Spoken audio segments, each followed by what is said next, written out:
भारतीय घटनेचे शिल्पकार डॉक्टर बाबासाहेब आंबेडकर यांच्या जयंतीनिमित्त सोलापूरमध्ये दरवर्षी फार मोठी मिरवणूक काढण्यात येते। महाराष्ट्रासह आंध्र प्रदेश, कर्नाटक तसेच इतर राज्यामध्ये असलेले भीम अनुयायी बांधव आवर्जून येत असतात। मात्र ही मिरवणूक रविवारी की मंगळवारी या दोन महामंडळामध्ये मतभेद झाल्यानं कार्यकर्त्यांमध्येही संभ्रम निर्माण झालाय। दरवर्षी 14 एप्रिल रोजी देशभरामध्ये डॉक्टर बाबासाहेब आंबेडकर यांची जयंती साजरी करण्यात येते। मात्र सोलापूरमध्ये डॉक्टर बाबासाहेब आंबेडकर यांची जयंती उत्सव हा तब्बल 10 दिवस साजरा केला जातो। इतर ठिकाणी एका दिवसामध्ये अभिवादन आणि मिरवणुका पार पडतात। मिरवणुकीच्या अनुषंगानं गेल्या आठवड्यामध्ये बोधिसत्व डॉक्टर बाबासाहेब आंबेडकर मध्यवर्ती जयंती महामंडळाची बैठक माजी नगरसेवक आनंद चंदनशिवी, बाळासाहेब वाघमारे आदी मान्यवरांच्या उपस्थितीमध्ये कार्यकारिणी गठीत झाली आणि रविवारी 19 एप्रिल रोजी मिरवणुका काढण्याच्या घोषणाही करण्यात आल्या।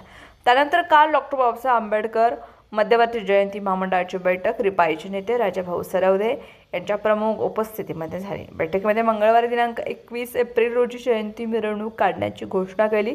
दरवर्षी रविवारी मिरवणूक काढली जात असतानाच यंदाचा हा मंगळवारी ही मिरवणूक याबाबत कार्यकर्त्यांमध्येही संभ्रम आहे। मंगळवारी मिरवणूक काढली तर पोलीस प्रशासनावरती अतिरिक्त ताण पडणार असल्याचं बोललं जात आहे। रविवार हा मिरवणूक पाहण्यासाठी येणाऱ्या शहर, जिल्हा आणि राज्यामधील भीम अनुयायांसाठी अतिशय योग्य दिवस आहे।